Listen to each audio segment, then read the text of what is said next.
બનાસકાંઠા જિલ્લાના આલવાડ ગામમાં 2017માં આવેલા પૂરે ભારે તાજાજી સર્જી હતી। આ પૂરને કારણે રસ્તા અને ખેતરો ધોવાઈ ગયા હતા, જેનો લાભ કેટલાક માથાભારે તત્વોએ લીધો છે અને આજે તેનો ભોગ ગરીબ એવા ગોસ્વામી પરિવારના લોકો બની રહ્યા છે, જેઓ ઘરની બહાર પણ નીકળી શકતા નથી।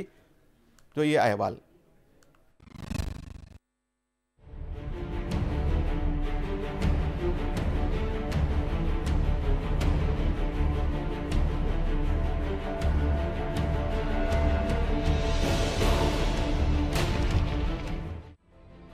આ છે બનાસકાંઠા જિલ્લાનું આલવાડા ગામ, જ્યાં 2017માં આવેલા પૂરે ભારે તારાજી સર્જી હતી, જેને કારણે ગોસ્વામી પરિવારની હાલત કફોડી બનાવી દીધી છે।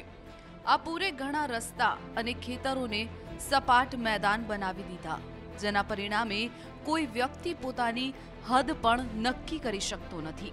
ત્યારે ઘણા માથાભારે લોકોએ તેનો ફાયદો ઉઠાવીને મોટા પ્રમાણમાં જમીન હડપ કરી છે। આ અંગે વાત કરતા શાંતાબહેને કહ્યું, તેમના ખેતરનો રસ્તો બંધ કરી દેતા મુશ્કેલી સર્જાઈ છે।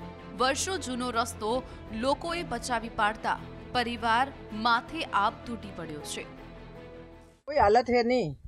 આ કળબીએ રસ્તો રોડી નાખ્યો। અમારે છોકરા ભણ્યા વગર ઘરે બેઠા, અમારે સાધન ઘરે બેઠા, અમારે કૂવો ખેડા વેણા બેઠા। અમારી કોઈ હાલત નથી, પોણી કૂવામાં નથી, ગાડી વણવાની હાલત નથી। રસ્તા વેના ક્યાંય અમને કોઈ હેડવા દેતું નથી। ટ્રેક્ટર પડ્યું, આ બાઇક પડ્યા, ગાડી પડી મનખોને કૂવે। હવે અમારે ક્યાં થાય કૂવે જવું? છોકરા ભણ્યા વેણા બેઠા।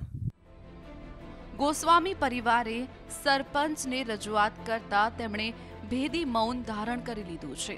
આ પરિવાર રસ્તા માટે તાલુકા અને જિલ્લાની ઓફિસના ધક્કા ખાઈ રહ્યો છે।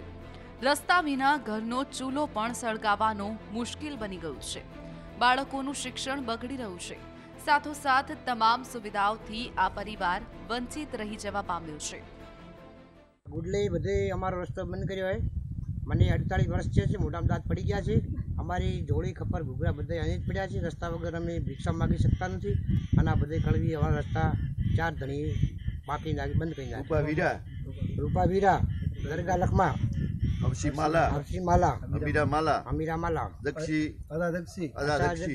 વિનંતી, સરકાર અમારી કોઈ ન્યાય લાવે તો સ્વામીના છોકરા છે તો અમે આશીર્વાદ બોલશે તમને। માથાભારે લોકો દ્વારા વર્ષો જૂનો રસ્તો બંધ કરી દેતા 5-6 પરિવાર રસ્તા વિના રજડી પડ્યા છે। પશુઓ માટે ઘાસચારો લાવવા માટે પણ મુશ્કેલી સર્જાઈ છે। તેમના વાહનો ધૂળ ખાઈ રહ્યા છે। આ અભણ પ્રજાને ગામના માથાભારે લોકોએ કાયદાની આંટી ઘૂંટીમાં ફસાવીને હેરાન કરી રહ્યા છે। આ સમગ્ર પરિવાર અપેક્ષા લઈને બેઠો છે કે કોઈ દેવદૂત બનીને આવે અને રસ્તો ખુલ્લો કરાવે, જેથી 5-6 પરિવાર પહેલાના જેમ જીવી શકે। નદીમાં પૂર આવેલું, પૂરમાં અમારો રસ્તો બોળાઈ ગયો। એના પછી ગામના પટેલ ભાઈ રૂપાભાઈ વીરાભાઈ, અમીરાભાઈ માલાભાઈ, હફસીભાઈ માલાભાઈ, દરગાભાઈ લખમાભાઈ અને અજાભાઈ જગસીભાઈ, આ લોકોએ અમારો રસ્તો બંધ કરી ખેતર ત્યાં કરી અને અમને રોકી દીધા છે।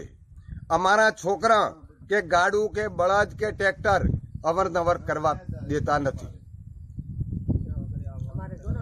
અમારી જાણ સરકાર ના સાંભળે તો અમને બીજી જગ્યાએ જમીન આપી દે અને આ લોકોને ખરાબો ખેડવા આપી દે।